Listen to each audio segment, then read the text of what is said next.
Selamat malam teman-teman. Assalamualaikum warahmatullahi wabarakatuh.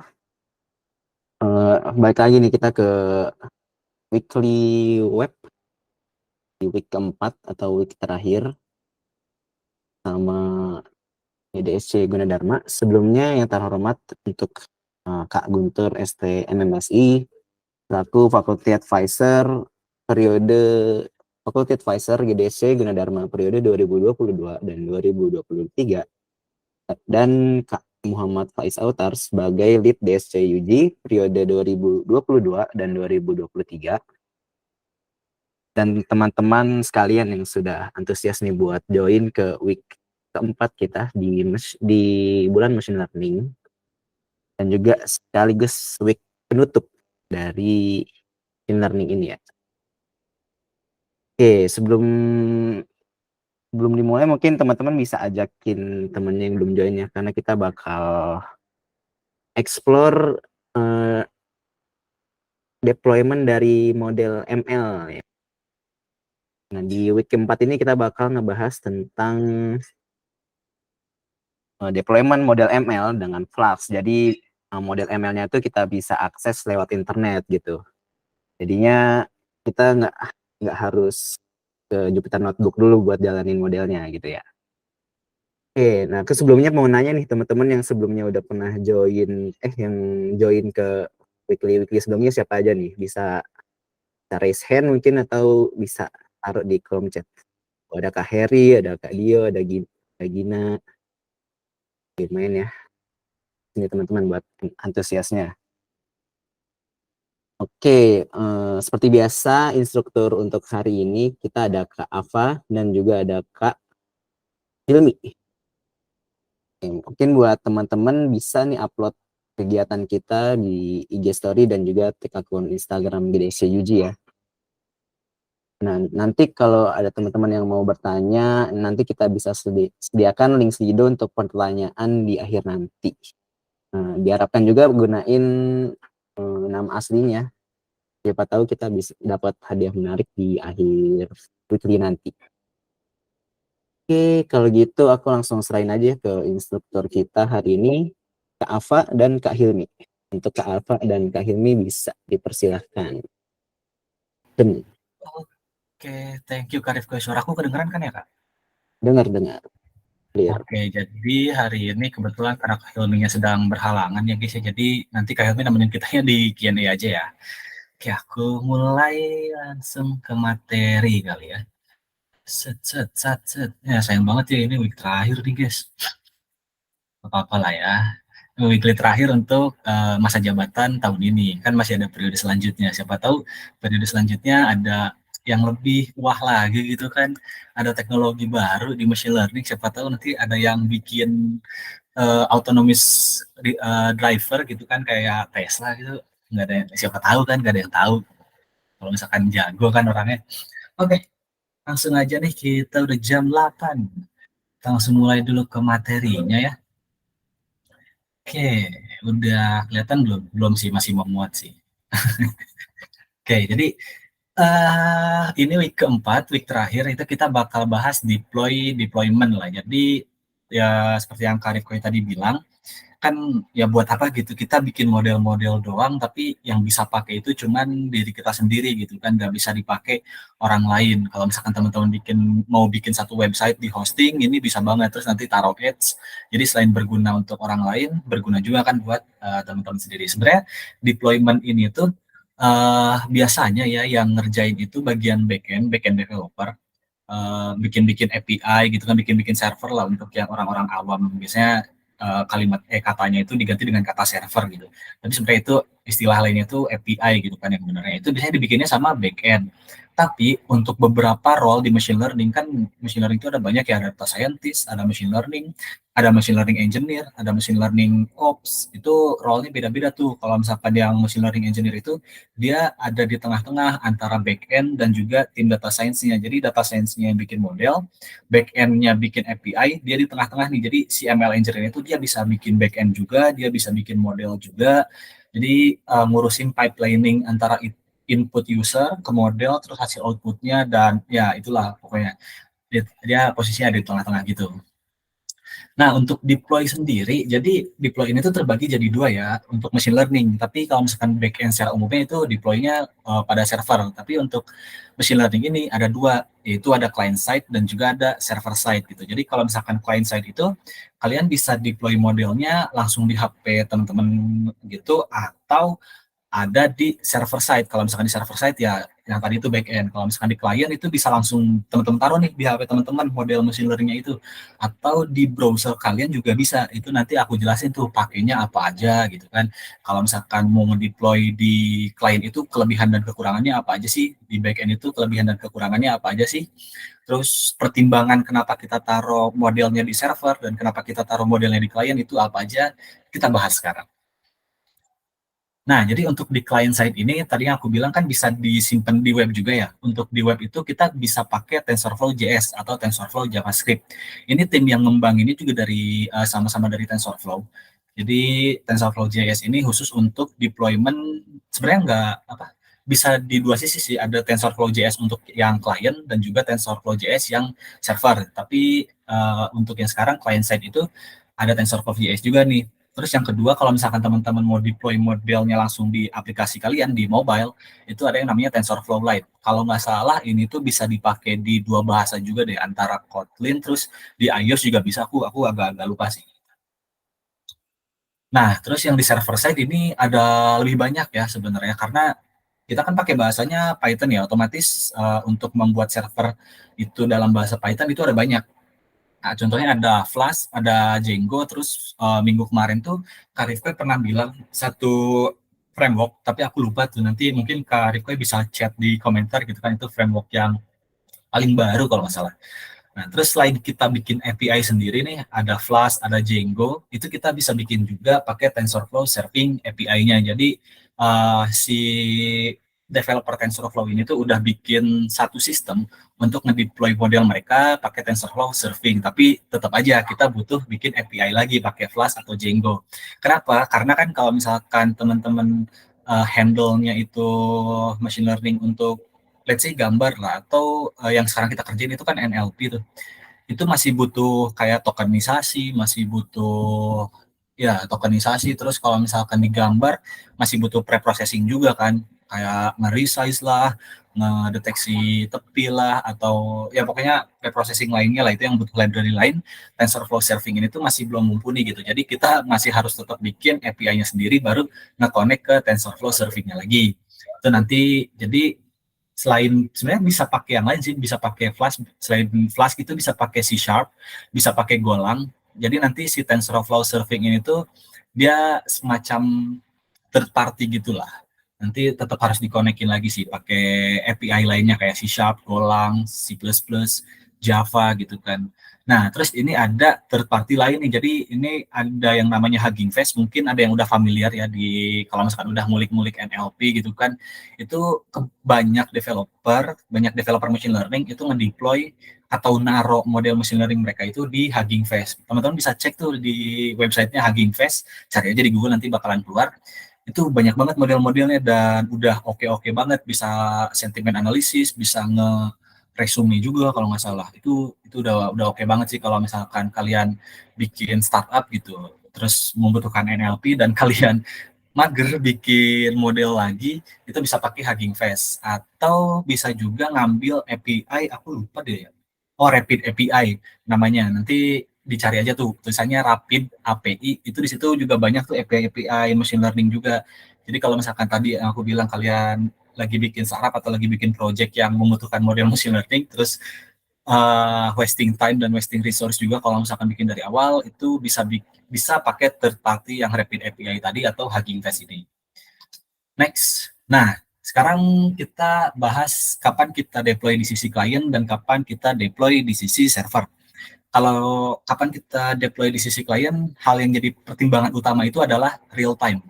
Kenapa? Karena kalau misalkan modelnya kita taruh di server, otomatis itu ada latensinya kan, ada delay-nya gitu kan, antara transfer data dari klien ke servernya. Terus kalau misalkan kalian butuh yang real time, nanti apa sih namanya aku lupa. Nanti tagihan kalian itu bakal membengkak lah karena transfer datanya real time gitu kan. Jadi mendingan kalau misalkan aplikasi kalian real time, dibutuhkannya untuk real time itu kalian deploy-nya di sisi klien. Nah, contohnya juga kalian ini kan dari CCTV gitu yang nggak mungkin dong ditaruh di HP. Itu kalian bisa juga pakai IoT yang Internet of Things itu bisa pakai Arduino atau kalian bisa pakai Raspberry Pi. Nah, Arduino itu sebenarnya kan kalau misalkan yang udah pernah ngulik-ngulik nih, yang microcontroller itu pakai bahasanya keluarga C kan. Nah, sedangkan machine learning itu jalannya di Python sebenarnya backend dari machine learning itu kebanyakan di C sih. Cuman untuk yang permukaannya itu pakai Python. Itu teman-teman bisa tuh nge-connect-in Python dengan Arduino itu. Itu namanya library-nya apa ya? Aku lupa. Lupa. Pokoknya ada. Jadi dia bisa komunikasi dua bahasa tuh antara Python sama C itu. Atau kalau misalkan kalian nggak mau kayak gitu, sebenarnya bisa ditaruh file di microcontrollernya atau di si Raspberry itu nanti pakai bahasa C itu ngerunning file Python-nya itu bisa juga. Jadi ya semulik-muliknya teman-teman aja lah. Ini untuk yang deploy-nya. Jadi yang deploy-nya itu kalau misalkan deploy di sisi klien, kalau misalkan teman-teman butuh model mesin learning itu secara real time. Contohnya di sini nih yang ini car. Kalau misalkan teman-teman tahu update berita, jadi di Jakarta itu nanti bakalan ada proyek yang untuk intinya untuk mengurai kemacetan lah pakai AI. Itu nanti ya bisa dicek-cek lah. Nah, terus kapan nih kita deploy di sisi server gitu kan. Jadi selain modelnya nggak perlu yang real time, itu kalau misalkan modelnya nggak perlu sering update. Karena kalau misalkan perlu sering update nih, ditaruh di klien, itu nanti hasilnya kan, misalkan teman-teman sekarang download yang versi 1, terus ternyata dalam 2 hari kemudian muncul yang versi 2, dalam 2 hari kemudian muncul lagi nih yang versi ketiga gitu kan, itu harus sering update apps di HP user kan, itu nggak bagus banget lah buat user, karena kalau misalkan model machine learning itu cukup krusial gitu, jelek sih. Jadi antara user A, user B, user C itu nanti banyak hasil yang beda, dan ketika misalkan dibutuhkan untuk ke server, datanya itu di-upload ke server itu hasilnya jelek. Jadi kan ya not a good practice lah. So, mana yang terbaik? Semuanya itu tergantung tech-stack-nya gitu kan. Jadi bentar selanjutnya. Oke, jadi tergantung tech stack-nya. Kalau misalkan teman-teman tadi dengan pertimbangan yang lain, misalkan di bahasa ini tuh sebenarnya belum bisa loh machine learning, jadi lebih baik ditaruh di server. Oke, kalau misalkan kalian nggak mau bikin library machine learning sendiri gitu. Nah, di sini juga aku jelasin juga nih, ini yang apa ya? Oh, ini di klien nih, contoh di klien. Itu pertimbangannya itu yang pertama itu udah ada library buat load modelnya atau belum di bahasa itu. Contoh PHP gitu kan. Ini di sini ada PHP nih. Di PHP ini tuh udah ada belum sih buat nge-load model machine learning-nya? Oh, ternyata belum ada. Ya udah kita pakai JavaScript gitu kan. Terus ini contohnya nih Kotlin atau Java. Nah, ini kan ada TensorFlow yang lain tadi kan, itu bisa di-load di mobile. Tapi pertimbangannya itu adalah selain yang real time atau enggaknya tadi, kalau misalkan dari contoh yang aku pernah alamin, itu merubah suara ke gambar. Di Kotlin itu masih belum ada library yang bisa. Terus di Java juga masih belum ada library yang bisa. Jadi otomatis sebenarnya aku pengennya itu dia bisa real time gitu loh di HP. Karena kan biar lebih cepat gitu kan transfer filenya itu antara si yang diambil user terus ke machine learning itu aku pengennya cepet. Tapi ternyata di Kotlin itu belum bisa tuh yang aku mau nge-convert dari suara ke gambar. Jadi otomatis suaranya aku lempar dulu ke server, baru diolah machine learning di server, baru dibalikin lagi hasilnya. Karena kalau misalkan aku lempar file MP3 atau file audionya ke server terus di-convert ke gambar, terus lempar lagi hasil gambar itu ke Android-nya, ke aplikasinya, baru machine learning-nya di aplikasinya, itu kan nanti ada apa ya, pengiriman package itu kan berpengaruh juga ya, bandwidth itu kalau misalkan semakin gede nanti tagihan server kalian makin membludak juga kan. Jadi ya udah aku taruh semuanya untuk proses machine learning-nya dari pre-processing sampai keluarin hasil di server, baru aku lempar hasilnya ke native Android-nya gitu kan. Nah, ini ada Java dan juga ada JavaScript gitu. Itu pertimbangannya banyak lah. Nah, terus ini pertimbangan dari sisi server. Ini kan kelihatan nih kemungkinan update modelnya bakalan lebih sering atau enggak. Kalau misalkan lebih sering, better kalian taruh di server. Jadi user, tadi yang aku jelasin juga, user tuh enggak memiliki model yang berbeda-beda, semuanya sama gitu kan.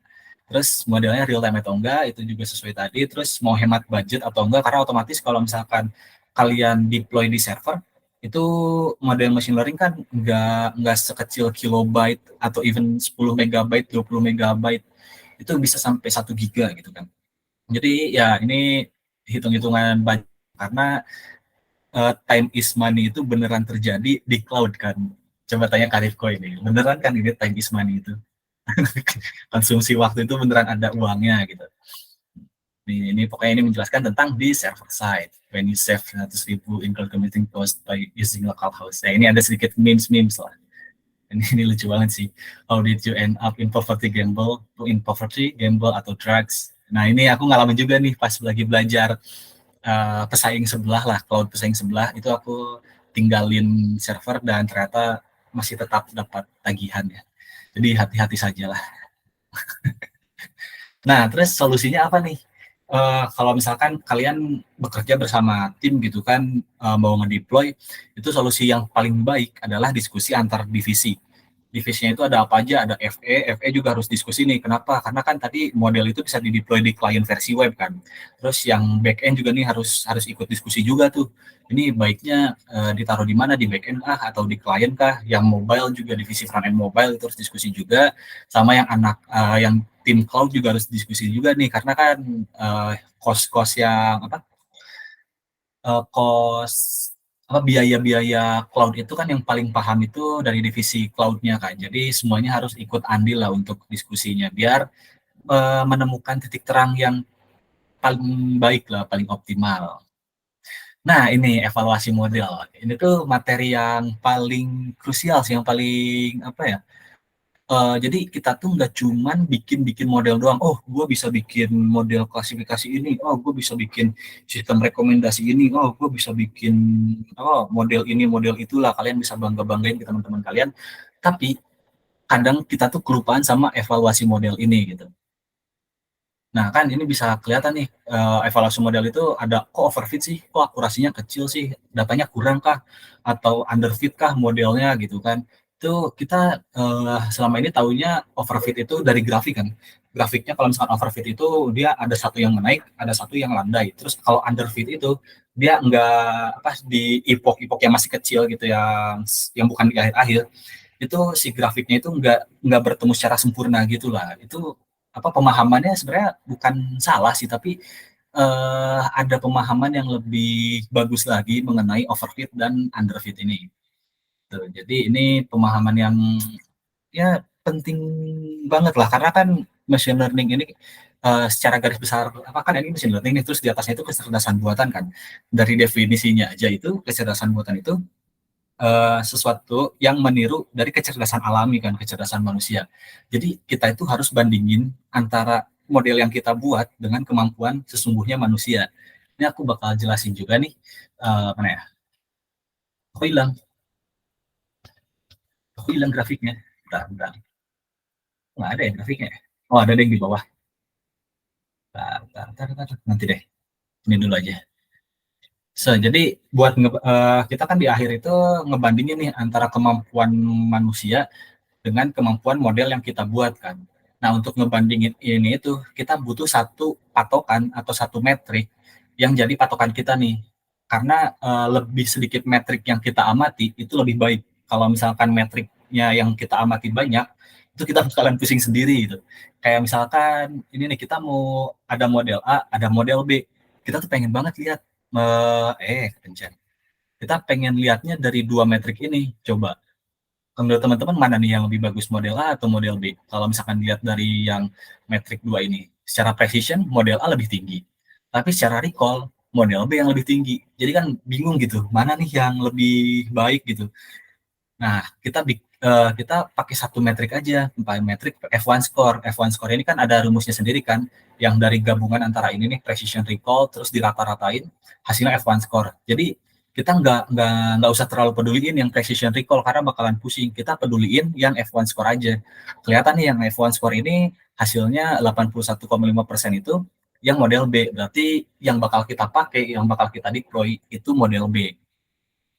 Nah, terus gimana nih kalau case-nya ternyata kita bikin satu model yang bakal dipakai di berbagai negara kan, ada Indonesia, ada Singapura, ada Malaysia, ada Thailand. Itu yang kita lihat yang mana sih gitu kan. Eee eee, karena sesuai yang tadi kita harus ngelihat satu metrik aja kan.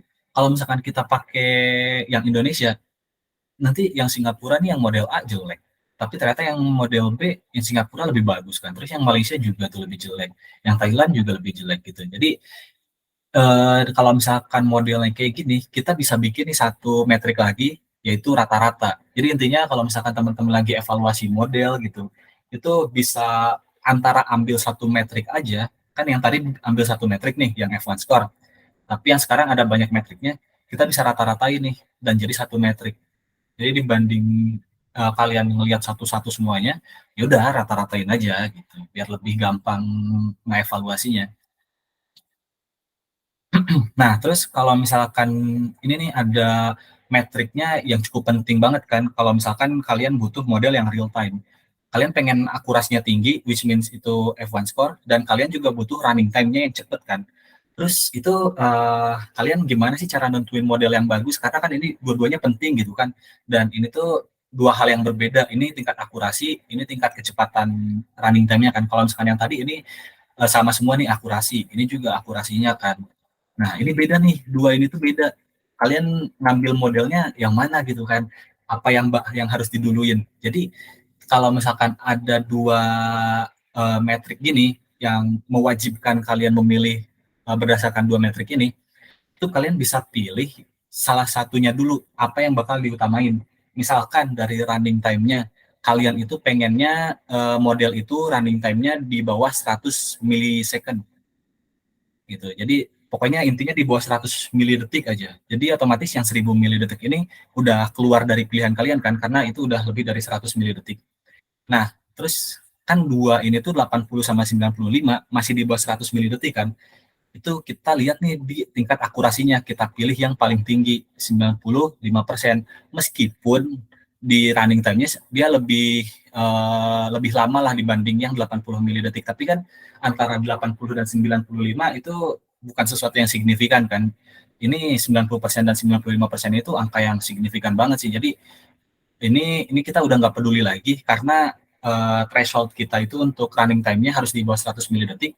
Jadi kita yang peduliin cuma tetap di F1 score-nya aja. Kita cari yang paling tinggi gitu. Jadi kalau misalkan ada dua ini aku ulangi lagi, kalau misalkan ada dua metrik yang harus banget kalian perhatiin, langkah pertama itu kalian tentuin dulu nih salah satu yang penting dari dua ini, misalkan dari running time, kalian tentuin nih batasnya itu. Kalau misalkan lebih dari itu nggak kalian pakai. Kalau misalkan contohnya di sini yang lebih dari 100 milidetik gak bakalan dipakai, yang kurang dari 100 milidetik meskipun itu ternyata 95 milidetik itu tetap bisa dipakai kalau akurasinya lebih tinggi. Jadi ya itu sih pemilihan metrik dari evaluasi model itu uh, mungkin cukup bingung sih di awal, tapi lama-lama juga pasti bakalan kayak oh gini bikin evaluasi metriknya mana yang lebih bagus. Ntar aku bilang dulu. Nah, mantap. Oke, jadi kita lanjut nih ke cara membuat dataset. Kita kan tahu ya, ada dataset itu ada secara garis besar itu sebenarnya ada dua, ada dataset untuk training dan ada dataset untuk testing. Nah, untuk validation kan, sebenarnya ada orang yang nyebut testing, ada yang nyebut validation, tapi untuk sekarang ada testing dan ada validation ke secara garis besar. Cuman ada lagi nih untuk testing. Jadi gimana ya jelasin ya? Data training itu data yang bakal untuk dipakai dalam proses training. Data validation itu ngevalidasi nih hasil training tadi, tingkat akurasinya berapa. Nah, data testing tadi ini tuh yang terakhir, itu dipakai pada saat modelnya tuh udah benar-benar jadi, udah divalidasi, dan hasil metrik tadi ini tuh berdasarkan hasil yang data validasi tadi yang ini, itu nanti dites pakai data testing, data yang nggak dipakai training dan data yang nggak dipakai untuk validation. Tujuannya untuk apa? Jadi biar kita tahu apa data pembeda, data real case-nya gitu lah. Ya untuk tingkat akurasinya seberapa akurat gitu. Nah ini aku contoh klasifikasi kucing dan anjing ya. Ini bukan kasar ya guys ya, sorry. Ini jadi gimana sih cara pembagian yang benar gitu Nah, cara pembagian yang benar itu bukan sesuai negaranya. Misalkan training kita pakai datanya itu dari negara Indonesia, dari negara Malaysia, dari negara Thailand. Untuk validation-nya kita ambil dari negara Singapura, Kanada, Jepang, terus tesnya kita pakai Korea. Ini nggak bagus. Kenapa? Karena nanti terlalu terlalu bias. Nanti bakal aku jelasin juga sih mana mana yang definisi bias, mana yang definisi varians. Karena ini hasil aku lupa deh, ini bias apa varians ya, terlalu bervariasi.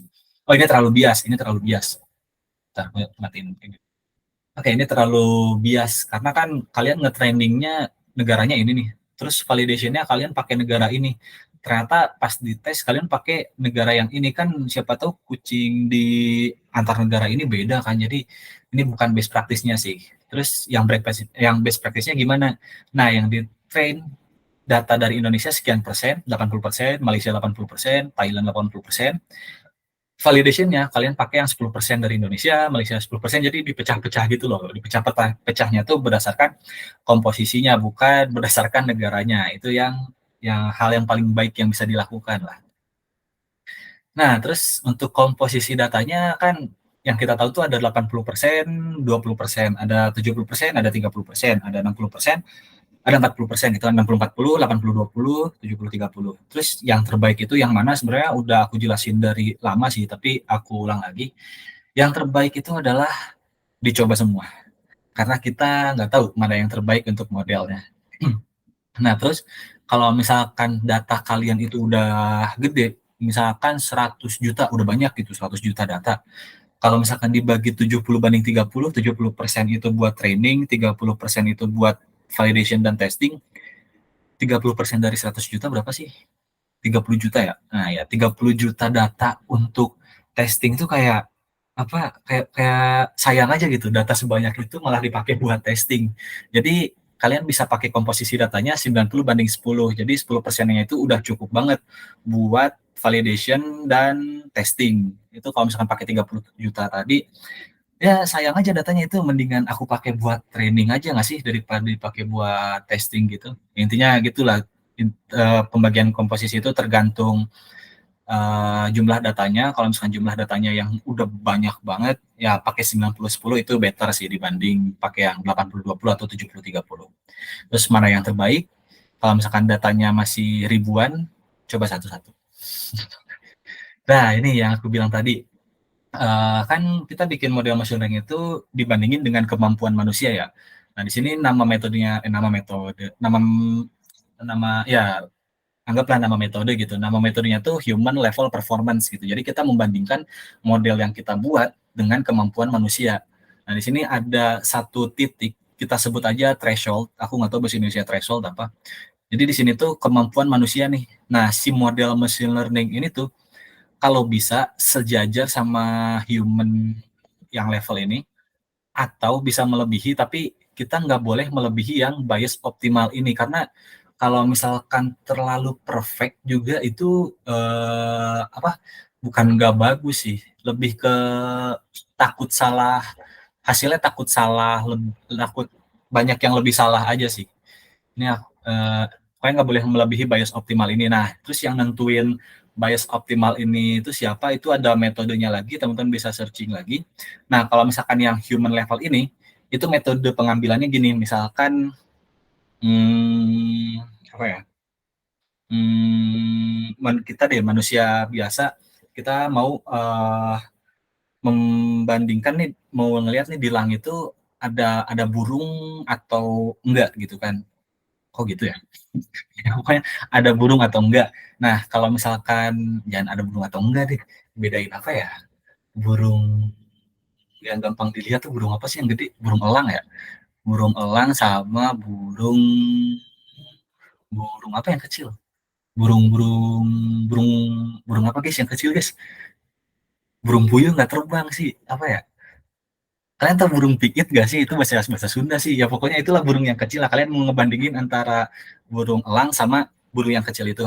Nah, kita sebagai manusia biasa, kita tuh bisa mengklasifikasikan itu di langit tingkatnya 95% gitu. Jadi dari 100 burung yang lewat, 95 tebakan kalian itu benar gitu, 5-nya salah. Nah, itu kemampuan manusia itu berarti di 95% kan. Nah, kemampuan model itu harus bisa di 95% juga. Biar apa? Ya biar bagus gitu. Karena kalau misalkan di bawah itu kan namanya kecerdasan buatan itu kan harus apa mereplikasi kemampuan manusia ke mesin gitu kan. Jadi ya tadi itu matriksnya itu ngikutin kemampuan manusianya. Kalau misalkan kurang dari 95% tadi, ya itu agak kurang bagus aja sih modelnya. Lebih baik disamain aja. Wah, haus guys. Nah, kita lanjut ke underfit dan overfit. Ini kalau misalkan yang mungkin banyak orang tahu ya, overfit itu dari grafiknya yang aku jelasin di awal tuh. Overfit itu di grafik, underfit itu dari grafiknya juga. Sebenarnya benar, tapi ini aku contoh case aja langsung biar lebih paham.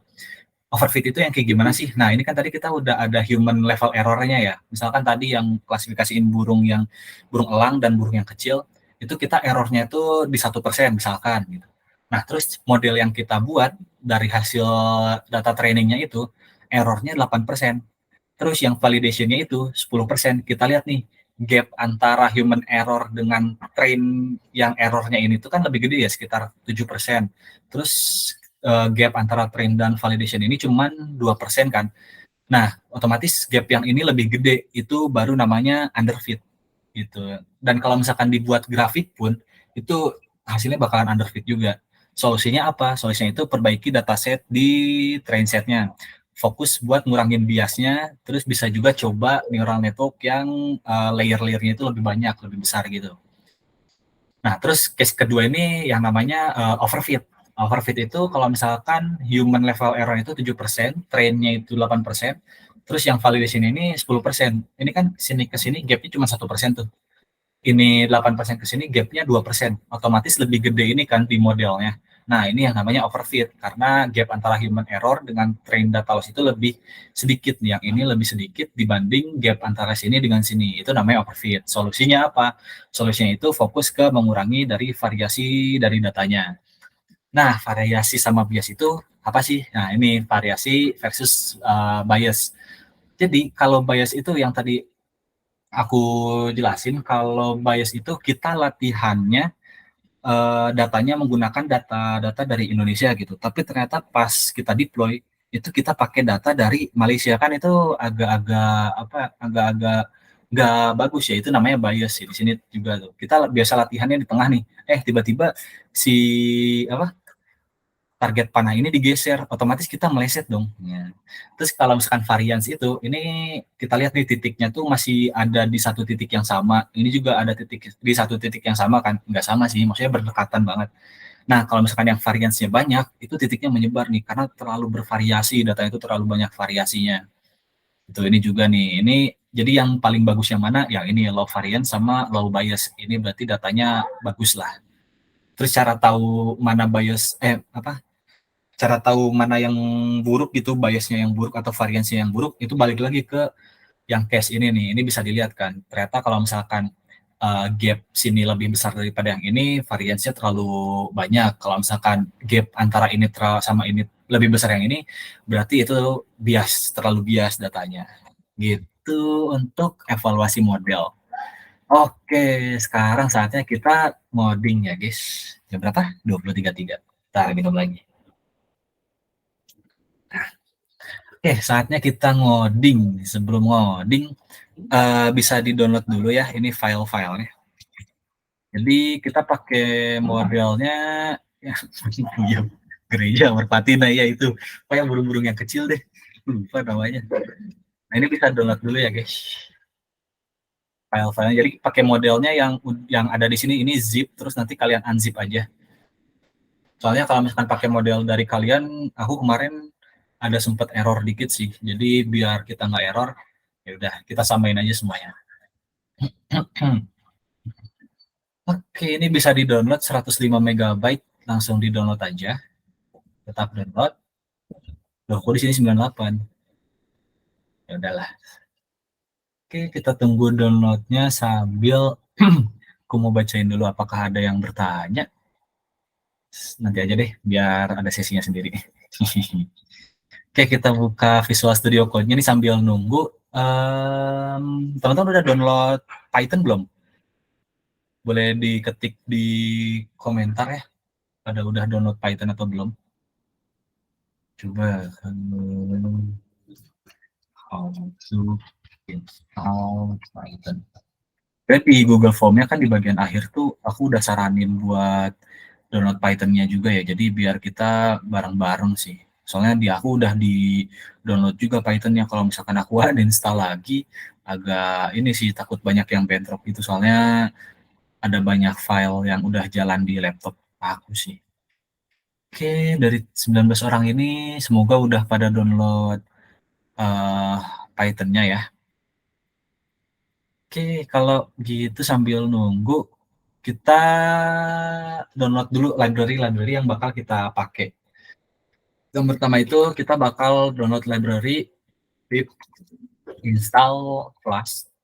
Kita download library Flash-nya dulu.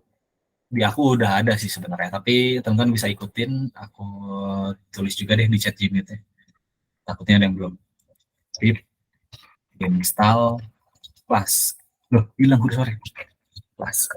Nah, lanjut kita install library yang kedua yaitu pip install Flash underscore course. Nah, course itu apa? Itu harusnya dijelasin sama divisi web sih, yang lebih capable untuk jelasin. Pip install Flash underscore course. Lanjut library selanjutnya yaitu pickle. Pip install pickle. Nah, ini udah ada ternyata guys. Ya udah, emang udah ada semua sih. Kalau belum ada ngapain? Aku nggak bakal jalan programnya. Pip install pickle. Lanjut pip install TensorFlow. Nah, ini yang lumayan gede. Ini nggak gede-gede banget sih, 400 MB. 400 MB gede nggak sih ukurannya? Ya gede lah ya. Ini udah aku download, terus pip install numpy. Oke, kita ketik juga pip install numpy. Oke, udah semuanya, udah selesai belum downloadnya yang tadi? Di zip aja tuh, di unzip, di unzip. Nah, terus nanti pas udah di unzip, ini filenya ada file inian gdscug.jpg logonya. Wah, tidak bisa loading. Oh, bisa ding. Nah, ini nanti ada logo ini. Terus ada file HTML-nya juga, ada file CSS. Dua file ini jangan diapa-apain ya. Karena kalau misalkan diapa-apain, nanti dia sedih. Enggak dong. Nanti dia inilah bentrok lah. Jangan diapa-apain. Oke, kita cek dulu apakah sudah. Sepertinya sudah pada install ya. Bagus kalau sudah pada install. Oke, kita lanjut di sini. Kita bikin file Python-nya dulu. Kita namain index.py.python. Oke. Jadi kelihatan kan ya screen-nya ya? Aku perlu gedein lagi nggak sih? Gedean screen aja deh. Oke. Terus kita mulai buat import library Flash. From Flash, import Flash. Ini F-nya kapital ya. Terus kita import request. Dan juga import JSONify. Nah, ini, jadi kita bakal pakai modul Flash, kita bakal pakai modul request, dan juga kita bakal pakai modul JSONify. Terus kita import lagi from Flash underscore course, import course. Nah, kita bakal pakai modul course. Course ini tuh apa? Kepanjangannya itu cross origin relation, itulah yang aku lupa. Ini kalau misalkan kalian develop front end atau back, lebih ke front end sih, hal yang resenya itu kalau misalkan dapat error course ini. Aku nggak tahu di weekly work dijelasin nggak ya? Kayaknya dijelasin deh. Kita lanjut lagi, import pickle. Ini library ketiga yang kita pakai, pickle. Atau sini sedikit panjang. Kita bakal pakai TensorFlow from TensorFlow dot keras dot reprocessing dot sequence. Oke. import pad underscore yang salah. Oh ini pantesan nggak ada autocorrect. Sequence pad import pad underscore sequence. Kok nggak autocomplete ya? Pad sequences. Oke, kita cek dulu apakah betul. From tensorflow.keras preprocessing.sequence import pad underscore sequences. Oke, bismillah ya. Nanti kita berdoa bersama-sama. Import nampy snp. Jadi kita import library nampy juga. Nah, terus kita lanjut, library-nya lumayan banyak nih. Modul-modul yang kita import. Kita import juga tensorflow. Nggak autocomplete sih. User ya. Models, import, load, underscore model. Ini buat nge-import load modelnya ya. Terus kita inisiasi variabel model sama dengan load underscore model. Nah, kita bisa pakai model yang udah aku siapin tadi, nlp.h5 ini. Compile sama dengan false. Lasi lagi. False. Oke. Lanjut, kita buka file pickle-nya. With open. Bentar, ada WA takutnya dari panitia, guys.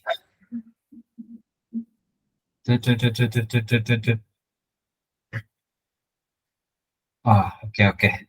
Thank you. Nanti kalau misalkan ada yang mau tanyain di di Slido aja. Jadi sampai mana? Oh ya, with open tokenizer dot terus ini koma set rb s handle kedua tokenizer dengan pickle.load.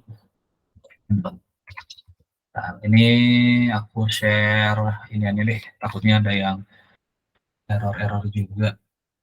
Aku share library ini nih yang kita import. Kok nggak bisa dikopas? Nah ini. Kita lanjut lagi sampai tokenizer. Oke. Nah terus di sini kita bikin variabel lagi add sama dengan class. Ini settingan dari kelasnya ya. Jadi emang aturannya harus mengikuti aturan kayak gini biar bisa jalan. Source app. Oke, kita lanjut. Kepanjat. Kita lanjut nih, kita bikin API-nya ini pakai app, terus app.root. Terus kita pakai kutip, terus garis miring. Methods sama dengan ini kita pakai metodenya yang get. Oke, kita ke bawah lagi, kita bikin fungsi def index. Terus kita bikin next word, label next word ini yang kemarin itu kita bikin mau nge-generate sampai berapa kata kan. Di sini aku kasih aja 20.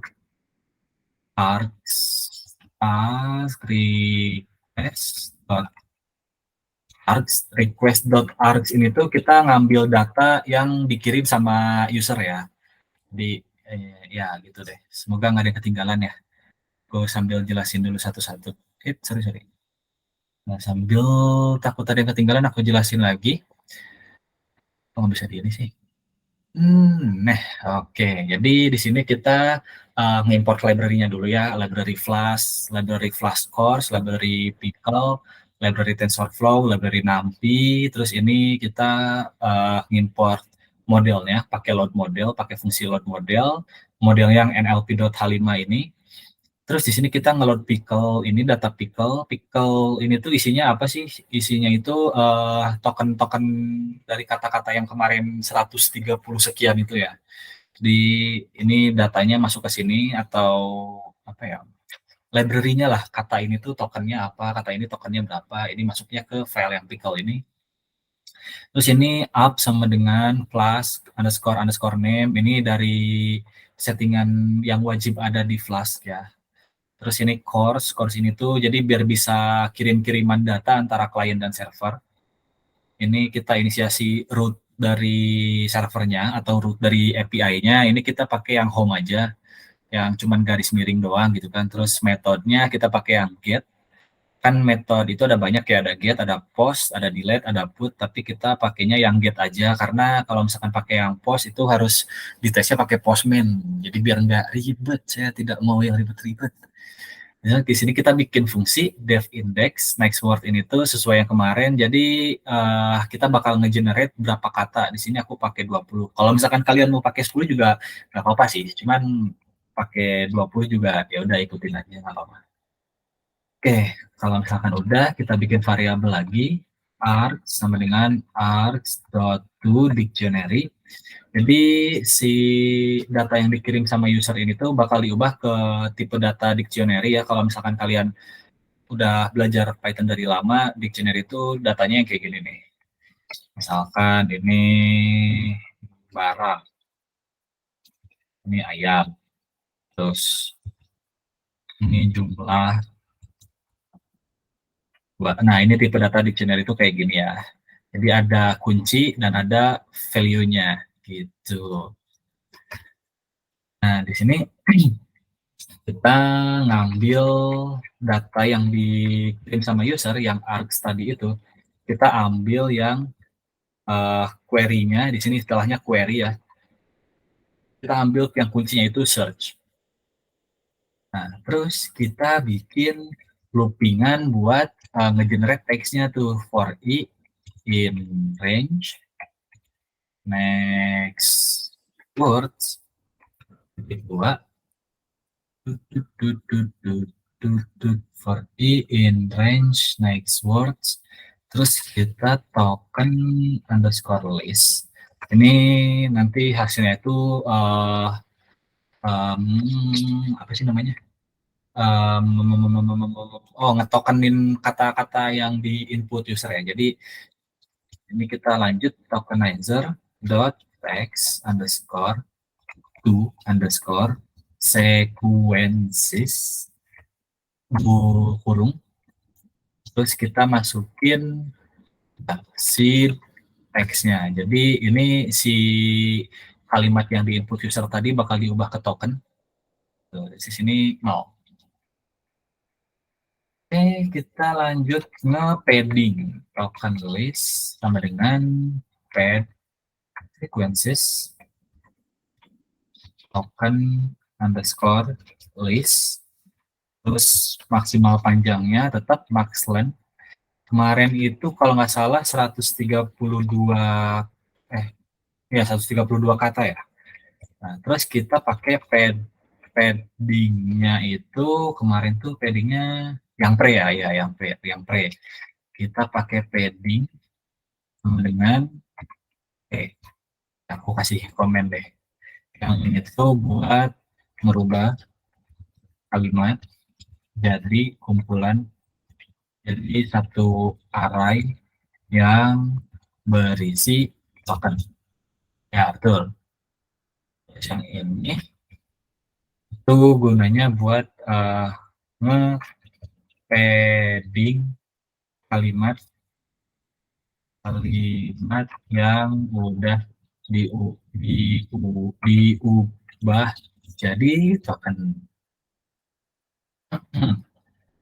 Nah, terus di sini kita bikin variabel lagi predict. Kita bikin variabelnya predicted deh.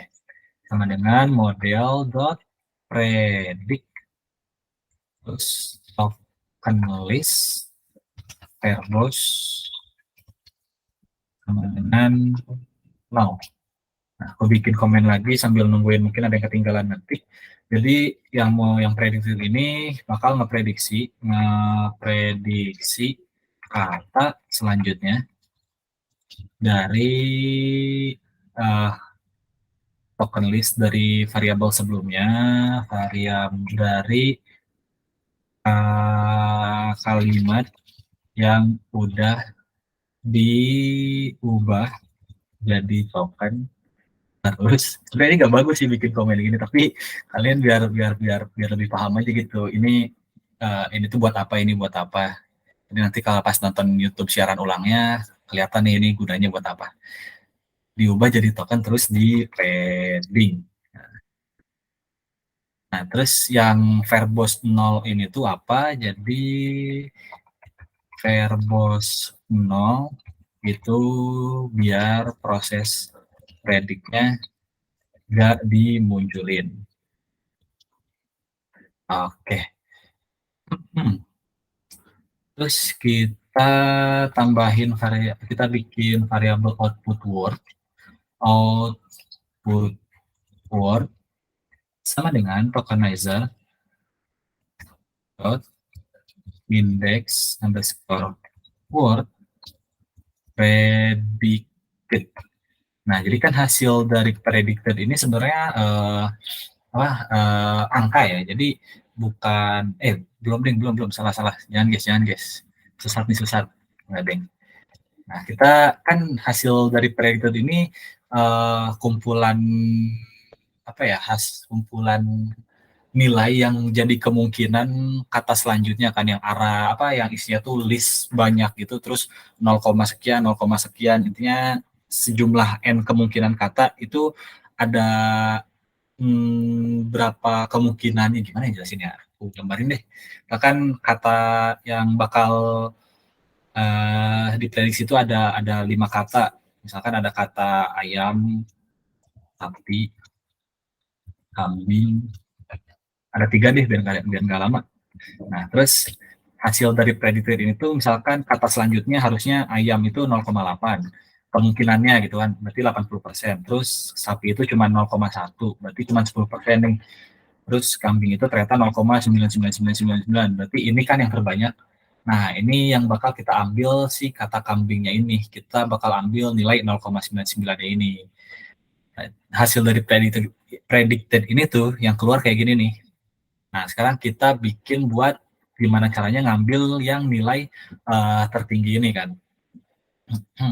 Haus guys.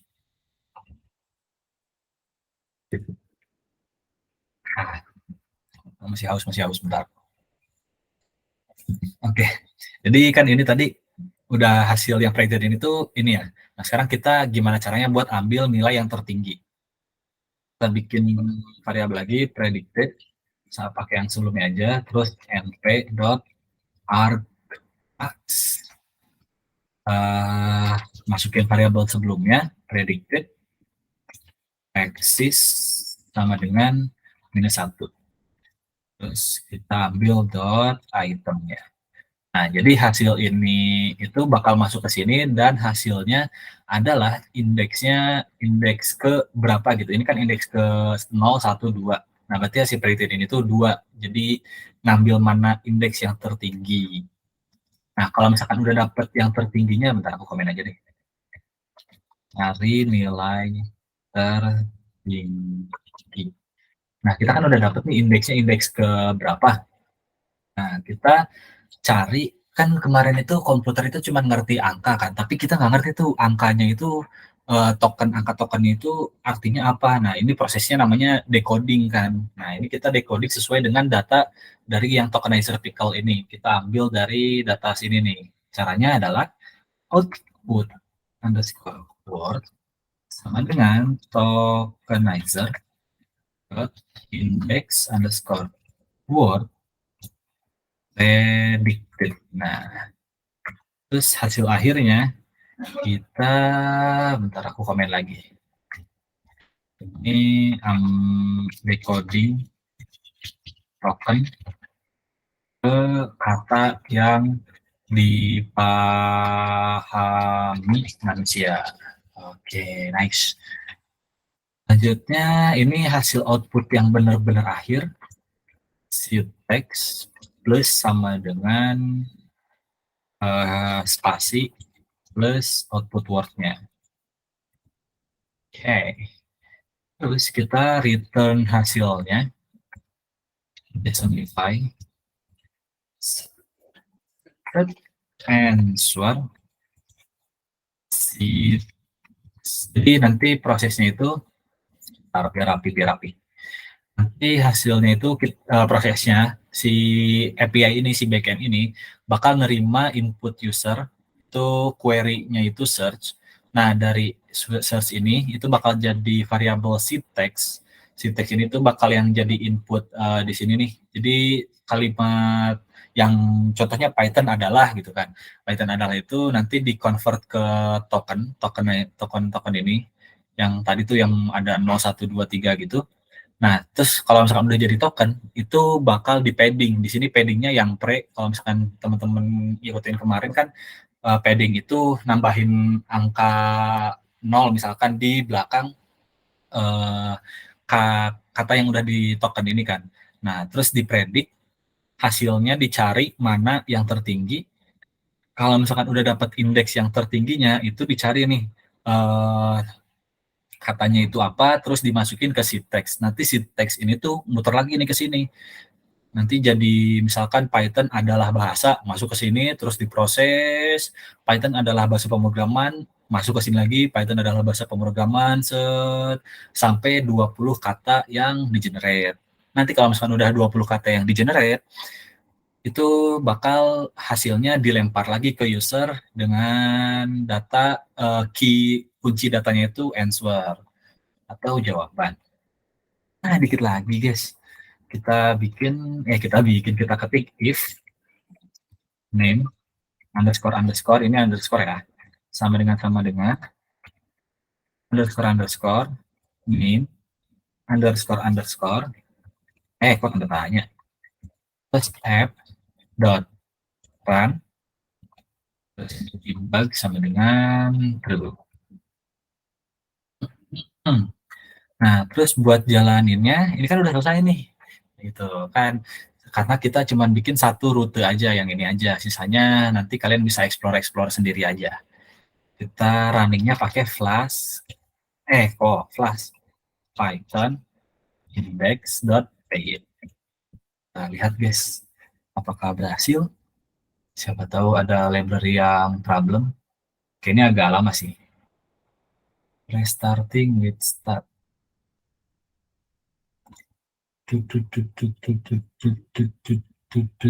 Kita tunggu sampai dia ngasih hasilnya itu alamat IP yang bakal jadi API-nya. Kalau nggak salah itu di port 5000 deh. Kalau Flask itu pakai Python. Kita tunggu saja ya guys ya. Bisa kosong nggak? Wah, nggak bisa. Oke, kita tunggu. Ya, maaf ya, laptop saya sudah berusia cukup lama. Jadi rada-rada ini. Karena udah sering dipakai buat training data yang banyak. Open donasi. Ya, saya mau beli. Enggak. Oh, lama ya? Lama, guys. Tokenizer has no attribute. Ada yang error, guys. Oh, ya kan ada yang ngechat kayaknya. Saya juga, Min. Waduh, sama dong. Tokenizer has no attribute text to sequence. Sepertinya ada yang salah ketik. Ini kurang S, guys. Nah, harusnya S. Spek sekali nggak sih? Kita coba.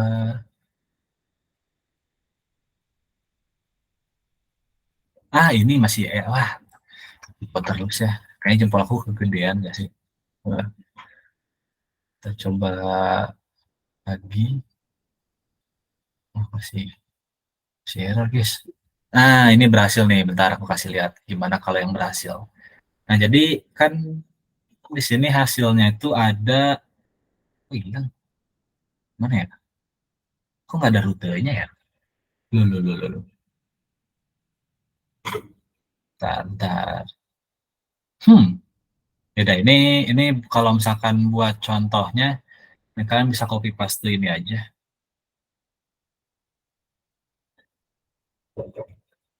Nah, itu kalian copy paste nih di browser kalian, misalkan aku coba di sini ya. Set. Nah, hasilnya kelihatan nih. Answer, Python adalah bahasa pemrograman tujuan umum yang ditafsirkan tingkat tinggi dibuat oleh Guido van Rossum dan pertama kali dirilis pada tahun 1991. Nah, kita kan, aku kan udah bikin tampilannya ya. Jadi, kalau misalkan kalian udah download nih file yang dari aku kirim, ini di index.html-nya kalian sebelumnya install ini dulu ya, live server di apa sih ini namanya extension. Nah ya ini extension. Kalian download dulu nih yang ininya. Terus di download nanti kalau misalkan udah, kalian buka file index.html, kalian klik kanan, terus open with live server. Nah ya agak lemot ya guys ya. Nah ini dia sudah jadi. Kita tanya nih, Python adalah kan? Nah udah bisa dijawab, Python adalah bahasa pemrograman tujuan umum yang ditafsirkan tingkat tinggi dibuat oleh Guido van Rossum dan pertama kali dirilis pada tahun 1991. Keren, keren, applause, applause. Keren gak sih? Keren gak sih? Keren gak sih? Cat dong, biar biar biar biar mama bangga. Wah, dia angkat tangan, keren, keren, keren. Keren guys, keren guys. Kita chat, kita spam chat. Keren guys, keren guys. Mantap. Ada yang ketinggalan gak nih BTW? Ini sambil aku jelasin lagi dari awal. Hilang. Oh ini. Ini variabel-variabelnya ya. Ntar aku close dulu aja ini. Kalau misalkan ada yang ketinggalan, takutnya. Harus. Nah, jadi kita import library-nya dulu.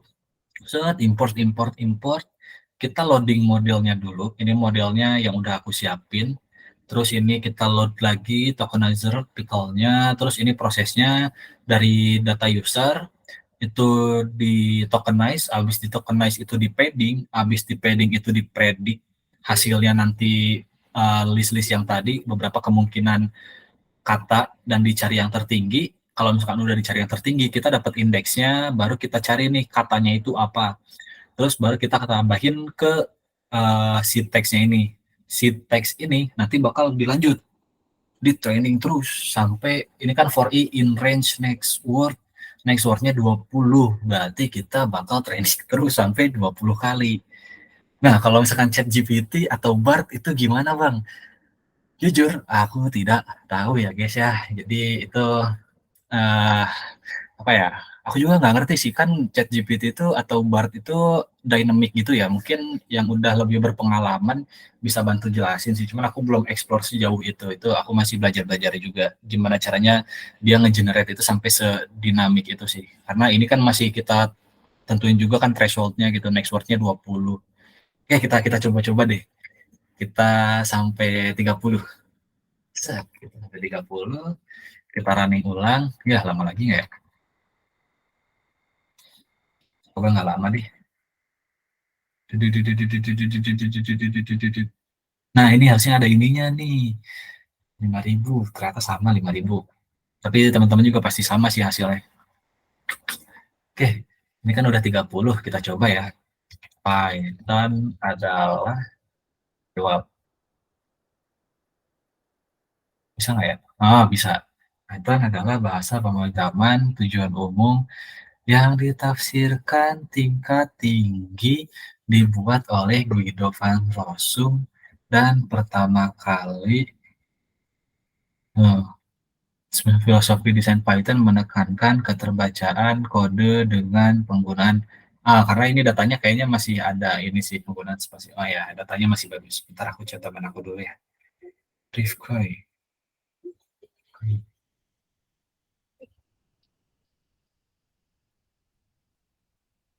Oke, sorry.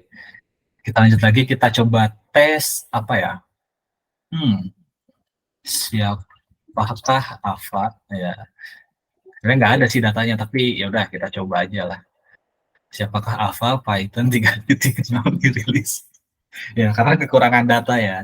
Jadi bisa teman-teman tambahin sendiri datanya. Kalau misalkan yang tingkat 2 kan tingkat depan tuh, tingkat 3-nya ada PI kan. Ini bisa boleh banget dipakai, nanti teman-teman tambahin aja datanya, misalkan mau konsentrasinya itu ke healthcare gitu kan di bidang kesehatan, itu bisa aja tambahin data-data kesehatan semuanya yang banyak gitu kan. Kalau yang scraping itu nanti bikin text generator kayak gini buat jawabin pertanyaan pasien kah atau apa gitu, itu bisa tuh buat PI. Aku nggak tahu sih bakal aku ambil buat skripsi atau enggak, cuman kayaknya aku bakal ambil yang lain. Jadi kalian boleh aja lah pakai buat PI. Kita tes lagi yang ada tuh data apa ya? Oh ini air adalah apa? Air adalah senyawa yang penting bagi semua bentuk kehidupan yang diketahui sampai saat ini di bumi, tetapi tidak di planet lain. Rumus kimianya adalah H2O yang setiap molekulnya mengandung satu oksigen dan apa? Nah ini kelemahannya. Jadi kalau ChatGPT atau BART itu kan dynamic ya. Ini kan ditentuin sendiri. Sedangkan kalau misalkan ditentuin sendiri, kita nggak tahu nih di end of kalimatnya itu di sebelah mana. Kayak ini nih, ini ngegantung banget, jelek banget gitu. Ya begitulah. Jadi bisa dikembangin lagi ya teman-teman. Ini aku ngasih fondasi awal, boleh banget nanti dikembangin. Oke, jam 21. Oke, dari materinya udah sih Kak Rifkoy. Mungkin kita lanjut ke sesi tanya jawab.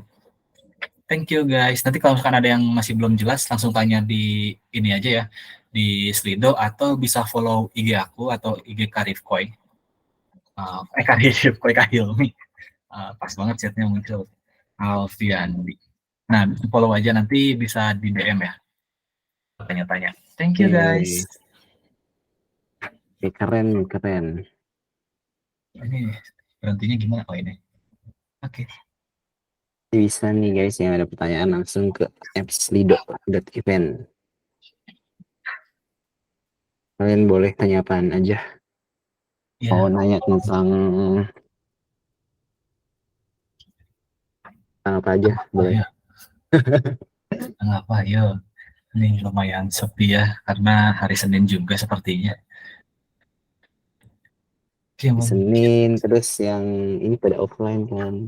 Hmm, nih ya Kayak sambil gabut kan. ngobrol-ngobrol ini dikit aja sih. Ini uh, UAS, UAS tanggal berapa sih? Ada yang tingkat Iya, 3 juga kah? UAS tanggal minggu ini minggu 13 ya. Depan minggu 14. UASnya minggu depannya lagi nggak sih? Wah, Saya tidak update. oh iya, Oh, UU ya. oh UI iya lupa. UAA. Dulu. I see. Hmm. 2 minggu lagi. Ya, Gina tingkat 2 ya, tingkat 3 boleh tuh dipakai jadi PI. Ah, gila. Satu kan. Udah udah ada satu kan bahan PI ya kan. Udah ada yang follow nih guys. Oke nanti aku ACC ya guys ya. Kalau misalkan ada yang mau diskusi gitu kan bisa lewat DM aku atau Kak Hilmi juga boleh. Karifkoy juga boleh banget sih. Karifkoy ini yang machine learning dia murtad dia. Jangan tanya machine learning ya. Saya nggak ngerti. Aku nggak ngerti itu. Halo nih. Nah, nih belum ada yang bertanya nih. Teman-teman bisa nih langsung lanjut. Tanya aja, apa aja boleh. Mengenai materi ini atau mungkin tentang PI. Bikin apa gitu kan. Skripsi gitu kan. Skripsi bikin apa. Jangan skripsi lagi. Ya, Iya itu aja ya. ya guys. Oh, nah TPI bikin Ada apa? yang Nah, nanya beneran. lanjut. Oke nih, Kak Hilmi ada nggak di sini? Kak Hilmi, halo. Halo, halo. Oke, ada ya. Nah, nih. Oh, menarik nih. PI bikin apa nih, Kak? Apa bikin apa? Bikin kompetitor Hilmi. ChatGPT nggak? Wah, nggak kuat. Kayak gue dulu deh. Aku masih haus soalnya. Aku aja dari ini apa namanya lihat-lihat di internet. Dia tak punya orang modelnya. Bikin apa tuh Bikin temanya? bikin deteksi apa ya namanya? Deteksi jenis kain. Jadi kayak ada kain wol, terus ada kain Oh, nilon, jenis kain lah pokoknya. pakai CNN ya? Apa pakai Iya, pakai CNN kurang lebih kayak gitu. tuh? Kak Hilmi bikin deteksi kain-kain ya? Pakai CNN. Kain, Kak Ava bikin apa nih Kak Ava?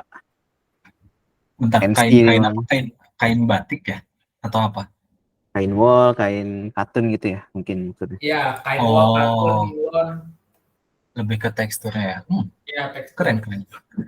Keren batik. Soalnya batik, Project Bangkit ada tuh yang tentang batik.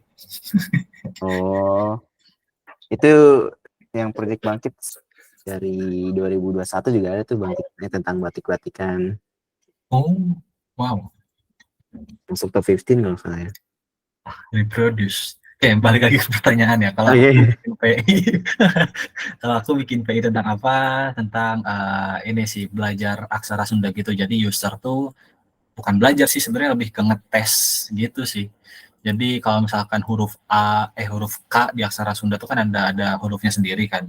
Itu nanti user input bener nggak kalau itu tuh huruf K atau salah. Itu pakai model machine learning juga. Ini aksara Sunda ya. Oke, berarti kayak huruf ini apa artinya, huruf itu apa Ya artinya gitu. benar. Ya disuruh ngegambar usernya, disuruh ngegambar huruf K Oh, atau enggak nih hurufnya gitu kan. bikin div set juga kah? Atau gimana? Bikin apa? Apa Ya bikin website. di deploy Ya, gitu. ya Oh, keren betul. tuh. Jadi modelnya di deploy. Mirip Ya, kayak yang kita pelajarin ya hari ini. ya mirip tapi aku deploy-nya di kliennya sih, di JS-nya. Oh, Karena langsung ya. ya kan kalau PI itu ada beberapa dosen yang harus di deploy ya bener di hosting kan. Hmm. Ada beberapa. Nah, jadi biar hostingnya nggak dua kan, hostingnya satu aja gitu. Nah, betul tuh. Langsung aja ya di kliennya. Iya, Ini langsung pakai apa aja tuh, di Kak? klien. JS-nya? Pakai TensorFlow JS aku deploy-nya. Oh, TensorFlow JS. React kah atau pakai framework kah atau Oh langsung enggak, natif, natif. native ya, native JS. Ya ribet kalau pakai framework yang ada Betul. aja lah. Simple, yang penting kelar. Pokoknya PI dan skripsi ada satu prinsip guys. Yang penting kelar. Nah, Nah, nggak iya usah benar yang tuh kata fancy amat. kata Michael ya, nyari simple, betul. Nah, nyari simple aja, yang penting kelar 1 semester, jangan lanjut 2 semester gitu. Udah sekali karena mager. Lanjut dua gitu. Nah, IG-nya Karifko ya apa? IG aku kah? Cari aja itu, namanya sama kok. Oke. Hoi. Boleh kalau mau nanya tentang tentang cloud atau tentang apa gitu. Penting jangan email deh, aku udah nggak update sih. Ada yang murtad guys. Tidak baik guys, jangan ditiru guys. Follow ya guys, Rifkoy. Follow. Nah, nih lanjut dari Kak, kalau framework front end lebih suka pakai apa? React, Vue, atau Angular? Gimana nih? Ini kakak-kakak ML ditanyain tentang web nih. Iya, tentang web nih. Tadi sebenarnya sempat bahas web juga dikit, mungkin karena gara-gara itu kali ya. Kalau Kak Ava mah kalau gak ada mau nanya apa juga tahu dia. Karena React juga. kebutuhan hidup guys. Nah, IoT juga pernah megang ya. Ya, Ngeri. ya jadi apa ya, di machine learning nggak tahu sih, nggak tahu di machine learning doang atau bukan, cuman selama aku ngerjain machine learning mau nggak mau aku belajar yang lain juga gitu loh. Karena kalau misalkan belajar machine learning doang bikin model doang ya buat apa gitu kan. Kita Nah, tuh. user tuh butuh sesuatu tampilan, jadi ya mau nggak mau belajar belajar semua. Betul. Jadi ya belajar tuh ya karena ada needs-nya ya, bukan karena teknologi ini keren gitu kan. Iya, Penting problemnya itu solve. betul betul. Nah, terus suka pakai apa nih? React kah? React ya? Selama ini aku pakainya React sih sebenarnya. uh, ada plus minusnya juga sama Angular. Kalau nggak salah Angular tuh lebih berat gitu kan. Terus kalau di React itu lebih pusing di state manajemennya gitu. Ya itulah kalau dia kekurangannya. Kak Hyuming gimana nih? Pernah megang framework front-end kah? Wih, kalau aku sih megangnya Vue sih, tim Vue aku. Oh, Vue. Ya, Vue. React lah. Kalau React. aku sih React pernah sekali, Ya, tapi langsung benci. Jadi nggak mau megang front end. Penting berhubungan dengan CSS atau front end, udahlah skip betul, aja, tanya yang lainnya. betul, betul. Saya juga sebetulnya males kalau tidak ada kebutuhannya mah ya. Nah betul, itu karena kebutuhan aja tuh terpaksa Iya. belajar. Tapi nggak apa-apa sih guys, yang penting explore aja gitu kan, jangan langsung kayak apa, sebelum nyoba aja udah kayak gue nggak bisa nih gitu kan, jangan kayak Nah gitu. ya, betul. Bisa jadi yang kalian bilang nggak bisa malah cocoknya di situ, tektoknya malah di situ kan. Hmm, Tuh, betul. lanjut nih dari Kak Anonymous, channel YouTube buat belajar ML yang bahasanya gampang dimengerti buat orang awam apa ya Kak? Tuh, oh Chris Naik ya, tuh dari Kak Hilmi. Naik, Chris Naik, data scientist di mana gitu ya. Lanjut nih Kak Ava, apa? Nah, ntar aku lagi cari ini nih link YouTube ya. Kayak yang Nah ini ini sih ya, oh nah andalan ini dia, saya. deep learning AI ya. Ini yang andalan sih. Andrew Andrew Oh iya nih, ini kan full nih, ML specialization by Andrew Betul. Ini Industry bagus banget ini. Community. Yang dipegang sama Andrew udah jadi kayak emas sih, mirip kayak Midas hand. Tapi ya bahasa Inggris sih, jadi emang harus Nah, belajar bahasa Inggris. terus wajib sih ya. Kalau teman-teman mungkin jangan ini dulu kali, jangan berprasangka buruk dulu kan sama bahasa Inggris. Iya. Cobain aja dulu, lihat kan ada fitur caption tuh di YouTube kan. Nah, bisa aja dinyalain terus ditranslate mungkin satu-satu. Kalau nggak ya pura-pura aja ngerti, oh gini padahal mah nggak ngerti gitu. Kan ada istilahnya tuh, fake it till you make it, Oh fake it till you iya, like it. ya tapi dimengerti juga sih kalau bisa. Nah, Ya. Lama-lama iya, ini sih pepatah juga kan Allah biasa karena Allah bisa kalau karena bisa karena biasa. biasa, betul betul. Dibiasain aja. Biasain aja ntar juga. Hmm. Ntar juga terbiasa. Memang ya keluar dari zona nyaman aja. Betul. Mirip kayak inilah developer React, biasa makin lama makin biasa makin nggak benci jadinya. Enggak, saya malah makin benci sama React. Kan udah ini udah bal. Ya sih, somehow masih benci aja. Kalau udah urusan state management, redux gitu, wah, ya Allah. Sudah jangan sebut kata itu ya. Ada trauma sendiri ya. Sulit. Ini lanjut dari Anonymous lagi. Kak Rifki kenapa murtad dari ML ke cloud? Spill dong Kak, ada apa dengan dari ML?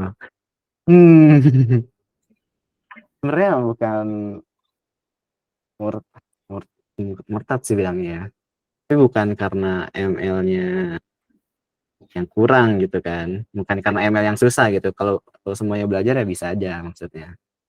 Tapi kenapa pergi ke cloud ya? Karena saya tertariknya di cloud gitu, bukan di ML. Hmm. Simple itu sih. Mungkin karena udah pernah megang Linux sebelumnya dan emang suka Linux. Terus lanjut ya ke cloud gitu ya. Dan di cloud tuh ya banyak gitu ya.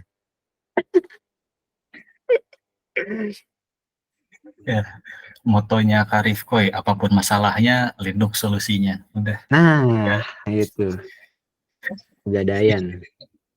ya jangan nanya problem ke Karif Koi deh, pasti ntar disuruh install Linux dulu emang. Capek, makanya Linux. Perihal cuman nggak bisa noise cancelling doang di laptop, disuruh Ya, install Linux.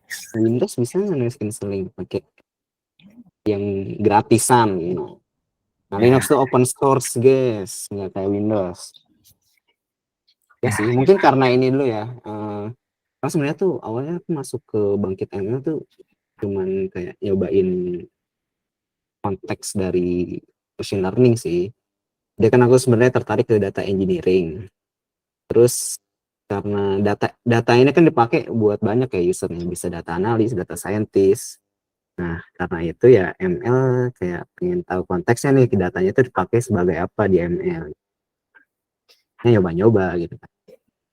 Jadi gitu. Oke, lanjut mungkin ya. Kak, kalau ada warning, this is a development server, do not use it in a production deployment. Use a production WSDI server instead. Nggak apa-apa kan, tapi bisa. Gimana nih Kak, Pak? Ya, nggak apa-apa. Tadi kan ada parameternya itu yang debug sama dengan true kan kalau nggak salah. Iya, itu jadi aku pakai servernya untuk development dulu aja. Kalau misalkan untuk production agak sedikit berbeda ya untuk settingan. Kalau misalkan kalian pakai ngedeploy-nya di share hosting gitu kan kayak yang pakai cPanel itu pakai Niaga Hoster lah, Dominesia gitu-gitu. Kalau misalkan deploy Python agak sedikit beda karena dia arsitekturnya itu yang WSG itu kan. Jadi ya nggak apa-apa hiraukan aja kalau misalkan masih di tahap development. Cuman untuk di production stepnya sedikit berbeda lah dibanding kalian ngedeploy pakai Node.js itu beda gitu. Nah, gitu. Di production ada konfliknya sendiri mungkin ya. Oh Kan ya, kalau nggak salah, misalkan kalau di development config untuk database-nya ini, kalau production config database-nya ini, kan bisa gitu. betul, betul, Ya, betul. kayak gitu. Oke. Pak Hilmi ada tambahan? Udah lah ya harusnya. Kayak cukup sih. Ya, Lanjut. kalian pelajarin aja lah machine learning karena serius belajar machine learning itu beneran tiba-tiba belajar ke yang lain kayak nggak bisa gitu machine learning doang. Tuh. Machine learning bisa nyentuh cloud juga kan. Kayak Iya, ada service machine learning yang ada di cloud gitu. Jadi bisa pakai. ya betul. Di GCP itu ada apa aja sih? Aku lupa untuk deploy machine learning itu. Ada Vertex AI. Bisa aja pakai di dockerin terus taruh di kontainer gitu kan. Oh, Kubernetes, PKE, atau GCE, banyak lah. ya itulah. Rekomendasi bagusnya pakai Linux apa ya Kak? Wah, Tergantung use case sebenarnya sih. Maunya eh, mau buat apa gitu kan. Misalkan ya kalau buat yang general aja, kayak bisa pakai Ubuntu kan. Atau misalkan mau nyoba-nyoba juga bisa pakai Ubuntu. Terus bisa juga pakai dari Red Hat kayak Fedora atau RHEL. Kalau aku sendiri sih pakai Fedora buat desktop sih, desktop. Jadi desktop Linux sama server Linux tuh ada bedanya ya guys. Kalau desktop Linux tuh biasanya pakai itu yang kayak Fedora, Ubuntu atau Arch Linux. Jadi update-nya tuh yang kayak sering gitu. Jadi update-nya misalkan setiap sebulan sekali. Sedangkan kalau untuk server Linux itu bagusnya yang OS-nya itu yang stable. Jadinya update-nya tuh nggak sering. Misalkan 6 bulan sekali atau beberapa bulan sekali gitu. Jadi gitu. Jadi kalau kalau buat desktop daily driver gitu kayak diinstal di laptop kalian mungkin bisa pakai Fedora sih. Rekomendasi aku ya. Saya tinggal pakai aja gitu. Tapi kalau pengen belajar, ini nggak ada Faiz ya. Tapi kalau pengen belajar bisa tuh pakai Arch Linux gitu ya. Nah, tuh Arch Linux tuh kalian belajar dari awal banget yang Linux. Jadi langsung command line. Jadi nggak ada GUI-nya gitu, nggak ada tampilan kayak langsung Windows gitu kan tampilannya. Tapi terminal, full terminal. Jadi kalian install terminal, kalian lewat terminal. Nah, itu benar-benar bisa langsung belajar sih. Nah, itu fun fact, aku juga awal-awal tuh langsung Arch Linux itu buat belajar. Jadinya wah, ada tuh Kak nama ini ya, namanya youtube.com. Cari tutorialnya youtube.com banyak. aduh, aduh, aduh. Buka jasa dong, buka jasa dong. Bisa sih pakai jasa ya. Wah, boleh ya tuh.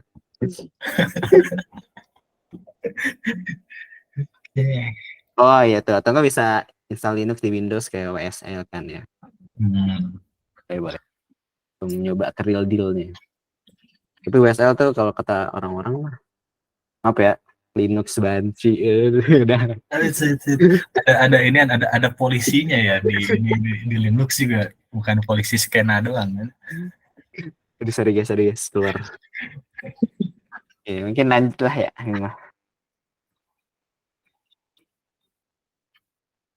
Wah nih, butuh berapa tahun Kak perkiraan belajar ML yang misal intensif dan apa motivasi untuk belajarnya Kak? Gimana nih Kak Ava nih? Berapa lama? Kalau berapa lama kita bakal belajar terus sampai pensiun. Karena pasti bakal ada yang baru terus. Nggak mungkin kita kayak gue udah bisa, udah gue stop, nggak akan bisa gitu. Pasti bakal ada yang terbaru lagi. Terus kalau misalkan sampai sekarang gitu, aku berapa lama? Sekitar 3 tahunan sih. Dan aku metode belajarnya belajar dari project. Jadi kalau awal-awal tuh kayak apa, bikin fake project gitulah. Jadi goalsnya apa, terus aku breakdown satu-satu, toolsnya butuh apa aja, aku develop, terus aku coba testing gitu-gitu. Itu metode belajar aku gitu sih.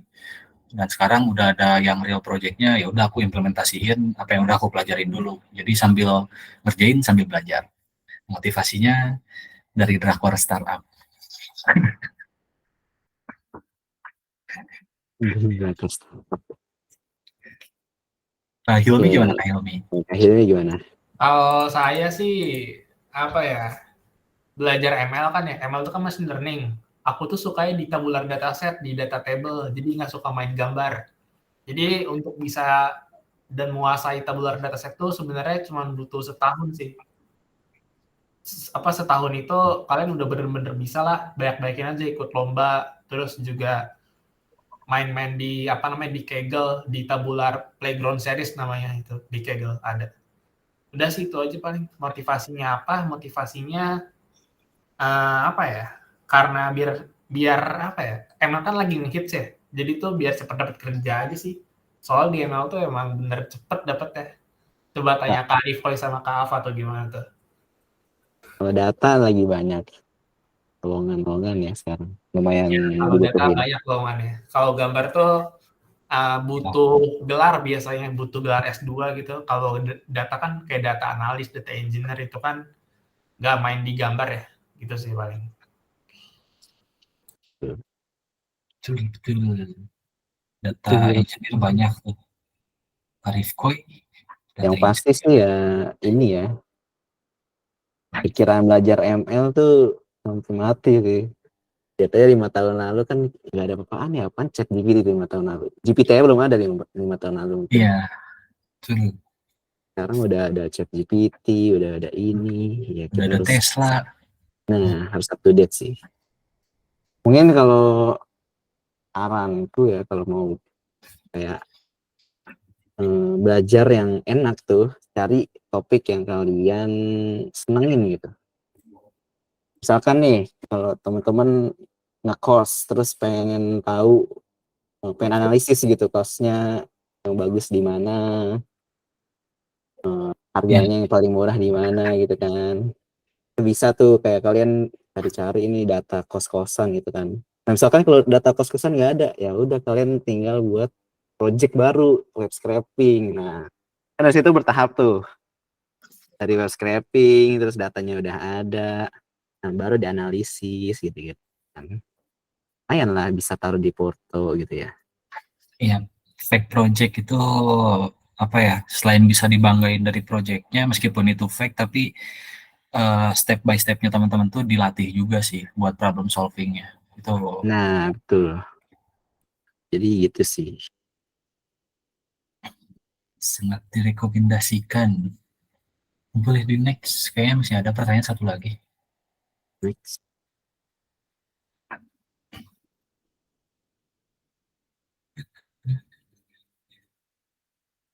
Next. Oke, ke OP. Bilang. Udah Oh, bisa. mungkin aku masih ingat nih pertanyaannya. Tadi katanya lebih bagus Linux atau Mac OS. Kalau itu sih tergantung ya. Kalau buat daily driving ya Linux mungkin lebih Mac OS mungkin lebih enak ya. Tergantung orang sih ya. Banyak yang bilang Linux tuh lebih enak, banyak yang bilang macOS tuh lebih enak. Jadi ya kalau buat daily driver maksudnya yang dipakai sehari-hari, ya preferensi orang masing-masing ya. Tapi menurutku Linux sih. Sorry anak Mac. Linux yang lebih Udah cocok. tergantung sih, benar tergantung. Preferensi Oh, sih orang-orang. iya, kayak Nggak kalau bisa. misalkan pakai IoT kan nggak mungkin kan kalian install Windows atau Mac OS gitu. Jadi pakainya Linux kebanyakan. Wah, White Hat Linux deh. Wah, kan White Hat saya udah jadi General Captain. Udah kolonel pangkatnya. Oke. Mungkin nggak ada yang lagi nih. Kayaknya nanya. Masih ada. kayaknya udah deh, udah habis. Bisa. Nah, kalau pengen mau nanya-nanya lagi, bisa aja tuh DM ke Kak Ava atau DM ke Kak Hilmi. Dan juga kalian bisa langsung ngechat di Discord. Allah kita jawab kalau bisa. Kadang ada yang nggak bisa gitu kayak IoT, nggak ngerti aku maaf. Oke, setelah Q&A mungkin ada kata penutup ya dari Kak Ava. Karena Kak Guntur dan Kak Faiznya sedang ada halangan sekarang, jadi Kak Ava sebagai lead dari weekly ML division bisa diberi penutup untuk weekly ML kita. Kak Ava dipersilahkan. Oke, thank you Kak Rifko. Sebenarnya aku belum nyiapin sih karena ini dadakan juga. Jadi aku mewakili faculty advisor kita, Kak Guntur, dan juga lead kita yang sedang berhalangan, Kak Faiz. Jadi aku selaku SPV dari Machine Learning, aku mau ucapin sebelumnya terima kasih banyak yang udah ngikut nih dari week 1 sampai week 4 ya. Kita dari awal tuh belajar machine learning dari tabular dataset gitu kan, yang benar-benar machine learning in traditional way gitu. Sekarang udah lebih ke advance meskipun tidak se-advance itu gitu. Tapi ya hasilnya kan terlihat gitu, ada UI-nya juga. Itu aku udah share codingannya juga ke kalian kan, yang HTML, JavaScript, CSS-nya itu bisa kalian otak-atik sendiri gitu, bisa diulik-ulik juga karena apa ya, belajar ngoding itu bukan sesuatu yang kalian duduk diem terus dengerin tiba-tiba jago, enggak gitu. Belajar ngoding itu kalian dengerin praktek itu baru kalian bakalan bisa jago gitu kan. Nah, mungkin ke depannya ini kan week terakhir ya, benar-benar week terakhir, literally week terakhir dari semua week, dari week web sampai week machine learning. Ini beneran terakhir, so thank you banget guys yang udah stay ya, yang udah setia dari awal. Bener bukan dari awal weekly ML doang ya, dari weekly yang paling awal tuh Git gitu kan. Ada beberapa nama yang aku notice juga gitu, itu thank you banget guys yang udah join. Dan jangan lupa di penutup kegiatan bulanan machine learning ini tuh bakalan ada tech talk machine learning ya, insya Allah diadain, nanti bakal ada pengumuman selanjutnya lagi lah. Jangan lupa join. Dan karena ini sudah ada di akhir, biasanya kan bakalan ada pergantian kepengurusan kan. Ya, jabatan baru lah, orang-orang baru lah, new man, freshman gitu kan. Nanti bakalan ada open recruitment untuk core team, dan itu bakalan sekitar tanggal berapa ya? Septemberan lah pokoknya. Jadi stay tune terus buat teman-teman yang mau ikutan jadi core team nih. Gantian kan sekarang teman-teman yang belajar, teman-teman yang ngedengerin kita ngomong nih, kami ngomong. Nanti tahun depan gantian teman-teman yang ngomong di sini. Gitu. Nanti Karifke dan aku yang dengerin, enggak dong. Enggak. Ya pokoknya nanti gantian lah teman-teman yang nerangin kayak gini, dan ya itu apa ya, menambah pengalaman sih, karena kan pengalamannya nanti ketemu orang-orang yang satu visi, yang suka di teknologi, atau kalau bahasa kerennya itu tech savvy kan, itu seru sih. Dan ya dari ilmu-ilmu yang udah didapat selama dari weekly Git sampai weekly machine learning ini bisa diimplementasikan di kehidupan sehari-hari, entah itu di project, entah itu di kalian iseng-iseng aja nyoba, atau semoga apa ya, aku pengen banget sih nama Gunadarma itu naik lagi, jadi kalian bisa ikut lomba. Banyak banget kan lomba, ada yang sekarang tuh ada Gemastik, Terus yang terdekat itu ada Comfest atau apa gitu, jadi teman-teman bisa ikut lomba-lomba kayak gitu meskipun sendiri, ikut aja karena nanti nama kalian juga kan yang naik, bukan cuma nama Gunadarmanya doang. Gitu sih dari aku, tetap semangat belajar dan ya tetap ngoding guys gitu. Thank you guys. Oke, terima kasih Kak Afra buat penutupnya. Nah, ini nggak terasa ya kita udah di penghujung, benar-benar penghujung weekly. Jangan lupa teman-teman, kita bakal ada week monthly web dan monthly ML ya. Monthly web insya Allah bakal kita adain dekatnya. Jadi teman-teman bisa stay tune tuh di sosial media kita, di Instagram, di Discord. Dan jangan lupa kita ikut monthly ML ya. Monthly ML yang bakal nanti kita announce juga di Instagram kita. Oke, mungkin sebelum kita tutup, seperti biasa teman-teman bisa feedback form untuk feedback di minggu ini.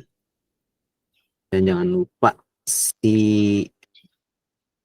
yang jujur ya guys, buat kita sebagai refleksi ke depannya gimana yang bagus ya. Oke, nah itu udah dikirim oleh Kak Ava. Di foto kayak ya. Wah, oh nih Gina kayak udah nggak sabar nih. Nah, oke. Kita ada sesi foto di akhir penghujung. Teman-teman boleh nih dibuka kameranya. Kita bakal ada sesi foto.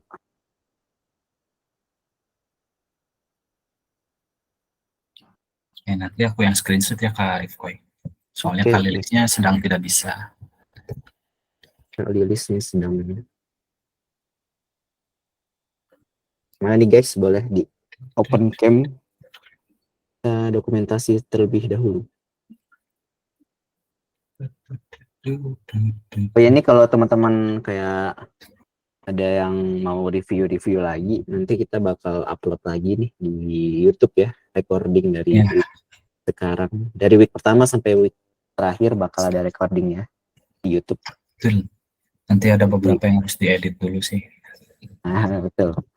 Jadi teman-teman bisa juga, tapi kita share di Discord kita. Nah, akhir.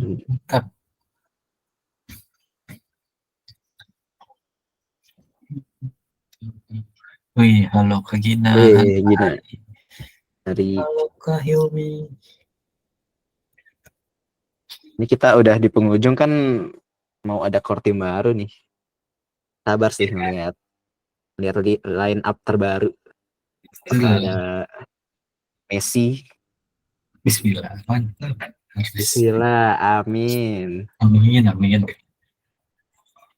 Masalah di September Oktober ya.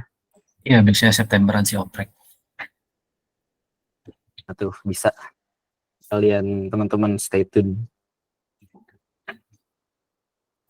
Ya, ada sedih ya week terakhir guys. Ayo Kak, foto sih Kak, boleh. Oke. Teman-teman mungkin udah buka ya. Ini aku foto ya. Jangan lupa pakai pose ultimate kita. Andalan. Ya, aku foto ya guys ya. 1, 2, 3. Sekali lagi. 1, 2, 3. Sekali lagi. 1, 2, 3. Oke, udah. Oke. Makasih Kak Ava buat sesi dokumentasinya. Oke nih guys, benar-benar di penghujung acara. Benar-benar di ujung-ujung nih. Jadi teman-teman jangan lupa isi feedback formnya. Dan jangan lupa juga stay tune buat acara kita selanjutnya. Emang benar kan di penghujung terus. Oke guys, thank you udah datang dari week pertama ya sampai sekarang. Thank you guys.